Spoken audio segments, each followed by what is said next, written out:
وہ ہنس رہی تھی اور مسلسل ہنس رہی تھی۔ ماں نے غصے سے اس کی جانب دیکھا، پھر مہمانوں کی طرف متوجہ ہوگی۔ وہ سمجھ گئی کہ آج پھر کلاس ہوگی۔ مہمانوں نے رخصت چاہی اور ماں دروازے تک گئی۔ اس نے جلدی جلدی برتن سمیٹنا شروع کیے اور ماں بھی اتنے میں اندر آ گئی۔ نہیں سدھرو گی نا؟ کتنی بار بتایا ہے کہ زیادہ ہنسنے سے دل مردہ ہو جاتا ہے۔ وہ پھر ہنسی اور ماں سے لپٹ گئی اور بولی، جب مردہ ہو جائے گا تب نہیں ہنسو گی۔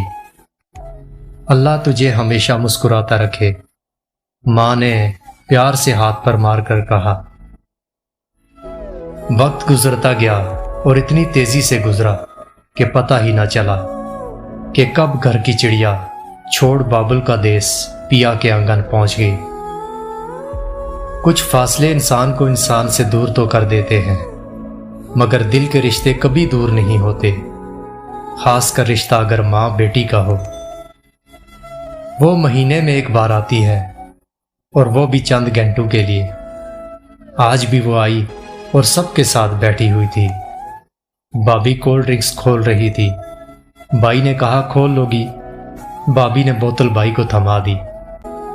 بائی نے جیسے ہی کھولی، بوتل ابل کر بائی کے اوپر گرنے لگی۔ سب ہنسنے لگے۔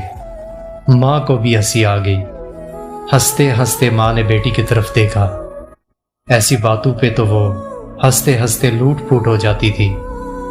وہ سر جھکائے بیٹھی ہوئی تھی۔ ماں نے اس کے سر پر پیار سے ہاتھ پھیرا۔ ماں بولی، بیٹی کیا بات ہے، تم کیوں نہیں ہنس رہی؟ اس نے ماں کو دیکھا اور بولی، ماں میرا دل مر گیا ہے۔